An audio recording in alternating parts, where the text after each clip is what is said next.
Landsat की एक study के मुताबिक पूरे एशिया में भारत में सबसे अधिक सर्वाइकल कैंसर के मामले सामने आए हैं। सर्वाइकल कैंसर से होने वाली कुल मौतों में से 23% भारत में और 17% चीन में हुई है। सर्वाइकल कैंसर दुनिया में महिलाओं में चौथा और भारत में दूसरा सबसे आम कैंसर है। आज के इस वीडियो में हम चर्चा करेंगे एचपीवी वैक्सीन पर। एचपीवी यानी ह्यूमन पेपिलोमा वायरस बेहद खतरनाक, आम और तेजी से फैलने वाला वायरस है। ये वायरस अलग अलग तरह के कैंसर होने की आशंका को बढ़ाता है। अच्छी बात यह है कि जल्द ही सर्वाइकल कैंसर के इलाज के लिए देश की पहली स्वदेशी वैक्सीन मार्केट में उपलब्ध होगी। एचपीवी वैक्सीन किसे लगवानी चाहिए? एचपीवी वैक्सीन से किसे बचना चाहिए? क्या हैं वैक्सीन के साइड इफेक्ट्स? क्या लड़कों और पुरुषों के लिए वैक्सीन उपलब्ध है? इस विषय पर हमारे साथ बात करने के लिए डॉक्टर तनया नरेंद्र जुड़ी हैं, जिन्हें सोशल मीडिया पर डॉक्टर क्यूट्रिस के नाम से भी पहचाना जाता है। डॉक्टर तनया भारत और इंग्लैंड में रजिस्टर्ड डॉक्टर हैं और सोशल मीडिया पर लोगों को सेक्सुअल हेल्थ के लिए जागरूक करती रहती हैं। हाल ही में उन्होंने everything no one tells you about your body नाम की किताब लिखी है। आगे बढ़ने से पहले अगर आपको ऐसे जरूरी हेल्थ टिप्स चाहिए तो क्विंट के मेंबर बनिए। मेंबर कैसे बन सकते हैं ये जानने के लिए वीडियो के डिस्क्रिप्शन में जाके देखिए। वायरसेस कई प्रकार के होते हैं। एक प्रकार का वायरस एक फैमिली से नहीं आता है। जैसे कोविड के नए स्ट्रेन्स आते हैं, हमने डेल्टा देखा, हमने ओमिक्रॉन देखा, नए म्यूटेशंस आए। इसी तरह से वायरसेस की फैमिली में अलग अलग वैरायटी के होते हैं। एचपीवी फैमिली में कई 100 वायरसेस हैं, जिसमें से कुछ हैं जिनसे हमें थोड़ा ज्यादा खतरा है। जैसे कि HPV 16 हो गया, HPV 18 हो गया, ये सबसे ज्यादा कैंसर में इम्प्लिकेटेड होते हैं। इसके ऊपर HPV 31, 32, 31, 32 बहुत सारे आते हैं, बट हमें जिनसे बचना है स्पेशली 31, 32 जैसे हैं, 11 है, ये लोग जेनिटल वॉर्ट्स में भी इनका बड़ा रोल होता है। तो जेनिटल वॉर्ट्स जो होते हैं वो वल्वा या पीनस के ऊपर ऐसे बम्प्स टाइप की चीजें बन जाती हैं, तो जो हील होने में काफी समय लेती हैं। तो HPV 16 और 18 जिनसे हमें ज्यादा बचना है, ये काफी तरह के कैंसर्स के साथ रिलेटेड होती हैं। सबसे ज्यादा जिस कैंसर से रिलेटेड होती है उसको हम सर्विक्स का कैंसर बोलते हैं। तो ये आपका यूट्रस बहुत ही सिंपल सा होता है।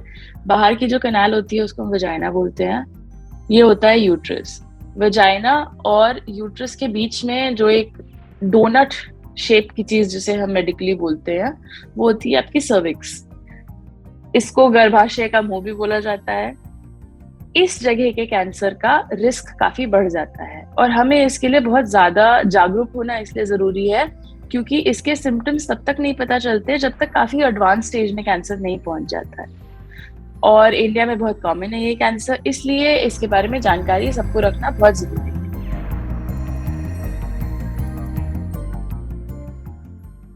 जो सर्विक्स होता है यानी गर्भाशय का जो मुंह होता है, यहाँ पे जो कैंसर होता है ये मोस्ट कॉमनली यानी 90% केसेस में HPV 16 या 18 से लिंक्ड पाया जाता है। तो अगर हम HPV 16 या 18 को प्रिवेंट कर सकते हैं 2-3 तरीकों से, तो क्यों ना करें भाई, मतलब कैंसर से बच सकते हैं, बहुत सीधी सी बात है। और इंडिया में सेकेंड मोस्ट कॉमन कैंसर है सर्विकल कैंसर। हमने ब्रेस्ट कैंसर का बहुत सुना है, हमने लंग कैंसर का बहुत सुना है, पर सर्विकल कैंसर के बारे में डिस्कशन बहुत ही कम सुना होगा। तो इस वजह से अगर आप इसके अगेंस्ट वैक्सीनेट करा लें तो आपके लिए अच्छा होगा। इसके और भी प्रोटेक्शंस होते हैं, जैसे कि ओरोफेरेंजियल कैंसर यानी कि गले और मुंह के पीछे के पार्ट का कैंसर। एक काफी फेमस अमेरिकन एक्टर है जिनका नाम मुझे अभी नहीं याद है, शायद माइकल डगलस है। उनको ओरोफेरेंजियल कैंसर हुआ था और उन्होंने बताया था सबको कि भाई मुझे ओरोफेरेंजियल कैंसर हुआ है अनप्रोटेक्टेड ओरल सेक्स के द्वारा, क्योंकि HPV एक सेक्सुअल कांटेक्ट या किसी भी तरह के कांटेक्ट से फैलने वाला एक वायरस है। तो आपको ओरोफेरेंजियल कैंसर हो सकता है, सर्विकल कैंसर तो मैंने बताया ही है, एनस के अंदर कैंसर हो सकता है, आदमियों में पीनस के ऊपर कैंसर हो सकता है। तो बहुत तरह की कैंसर्स और जेनिटल वॉर्ट्स तो मैंने बताया ही है, जिन सब चीजों से ये आपको प्रोटेक्ट कर सकता है। अभी तक इंडिया में जनरली हम लोग लगवाते हैं 9 साल से 45 साल के लोगों के बीच। अगर आप 9 साल से 13 साल के बीच में हैं तो आपको 2 वैक्सीन लगेंगी। कुछ डॉक्टर्स 15 साल तक भी 2 ही लगाते हैं और अगर आप 13 से 45 के बीच में हैं तो आपको 3 वैक्सीन लगेंगी। सितंबर 2021 में इंडिया में मर्दों के लिए भी इसका अप्रूवल आया है।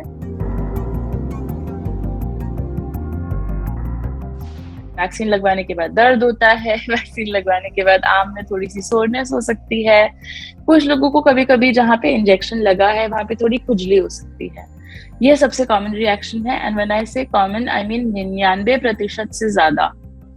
सो जनरली लोगों को यही कॉम्प्लिकेशन होते हैं बहुत ही ज्यादा रेयर केसेस में, और ये स्टडी करीब 7 से 15 मिलियन औरतों के बीच में करी गई है, तो बहुत बड़ी स्टडी है ये, जिसमें कुछ लोगों को वैक्सीन के कंपोनेंट से एलर्जी निकली है, जिसका शायद 0.1% केसेस थे।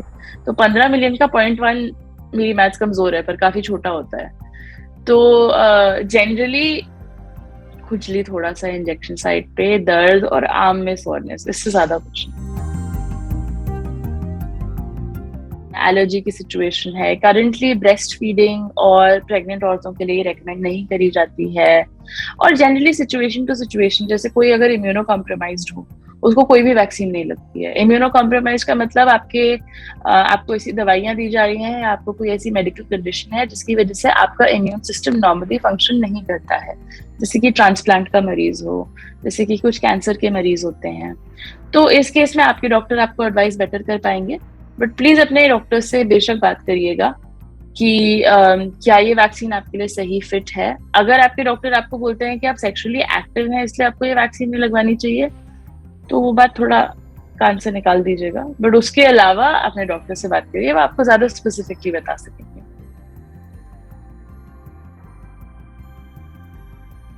कि एचपीवी एक ऐसा वायरस है जो कि काफी और तरह से फैल सकता है, आपको जरूरी नहीं है सेक्सुअली एक्टिव होना हो। कभी कभी अगर आपने किसी HPV positive skin to skin contact से बेसिकली ये फैलता है। तो अनफॉर्चुनेटली हमारे देश में, हमारी दुनिया में मॉलेस्टेशन बहुत होता है, तो कोई एचपीवी इन्फेक्टेड उंगलियां उनको ये वायरस दे सकती हैं। बहुत सारे तरह के सेक्सुअल कांटेक्ट होते हैं जिसे लोग सेक्सुअल कांटेक्ट नहीं समझते हैं, और हम सब जानते हैं कि टीनेजर्स काफी सेक्सुअली एक्टिव होते हैं। तो इन दैट केस बहुत जरूरी है ये लगवाना। And what I find more useful is कि अगर आप इसको सेक्स से ही लिंक ना करें,